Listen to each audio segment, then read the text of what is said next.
Hello everyone, আসসালামু আলাইকুম।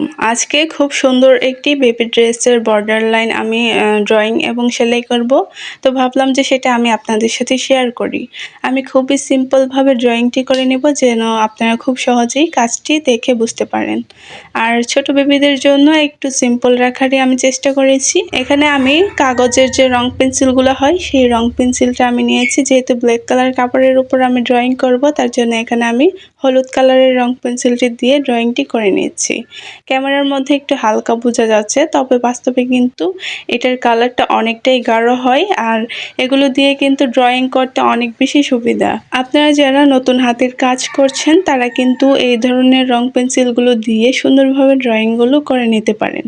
আমি প্রত্যেকটা ফুলের মধ্যে 5টা করে পাপড়ি রাখছি আর দেখুন আমি 2টা করে বা 3টা করে পাতা সুন্দরভাবে ড্রয়িংটা করে নিচ্ছি। অনেকেই কমেন্ট করেন যেন আমি খুবই সিম্পলভাবে কাজগুলো আপনাদের সাথে শেয়ার করি, এবং আমিও চাই খুবই সিম্পলভাবে এবং সহজ করে কাজগুলো আপনাদের সাথে শেয়ার করার।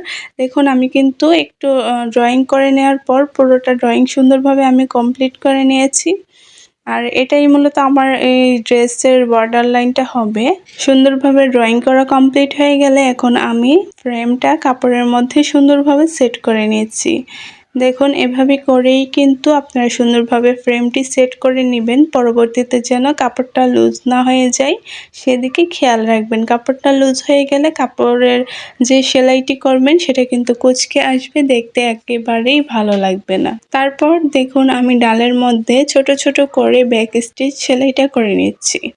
আপনারা চাইলে এখানে ডাল ফোর অথবা কাঁথা স্টিচ দিয়েও ব্যাক স্টিচের কাজটা করে নিতে পারেন। এখানে আমি জলপাই কালারের সুতা নিয়েছি, যেহেতু ব্ল্যাক কালার কাপড়ের উপরে আমি কাজটি করছি সেক্ষেত্রে কিন্তু জলপাই কালার সুতাটি অনেক বেশি ভালো লাগছিল। ডালের কাজটি কমপ্লিট হয়ে গেলে এখন আমি পাতার কাজটি ফিশবোন স্টিচ দিয়ে সুন্দরভাবে সেলাই করে নিচ্ছি।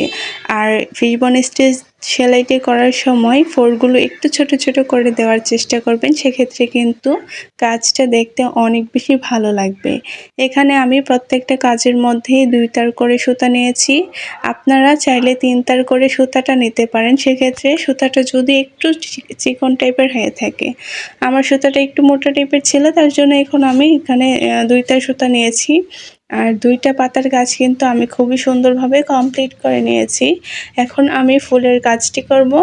এখানে আমি যেহেতু মাল্টি কালারের সুতা ইউজ করছি বা কাজটা ঠিক এরকমটাই হবে, তো এখন এখানে আমি লাল কালারের সুতা দিয়ে সুন্দরভাবে ফুলের মাঝখানে সার্কেলটা শার্টিন স্টিচ সেলাই করে নিচ্ছি। এখানেও আমি সুতি লাচ্ছি সুতা ব্যবহার করছি আর আমার এই সুতাগুলো একটু শাইনি টাইপের ছিল। আপনারা যখন এই সুতি লাচ্ছি সুতাগুলো কিনবেন সেক্ষেত্রে কিন্তু ভালোভাবে দেখে সুতাগুলো নেবেন। একটু শাইনি টাইপের যেন হয় সুতাগুলো, সেক্ষেত্রে কাজগুলো দেখতে অনেক বেশি ভালো লাগে। তারপর ফুলের পাপড়িগুলো করার জন্য এখানে আমি বাসন্তী হলুদ কালারের সুতাটা নিয়েছি। এটাও কিন্তু অনেক বেশি ভালো লাগছিল। এখানেও আমি 2 তার সুতা নিয়েছি আর ফুলের পাপড়ির মধ্যেও কিন্তু আমি শার্টিন স্টিচ সেলাইটি করে নিচ্ছি।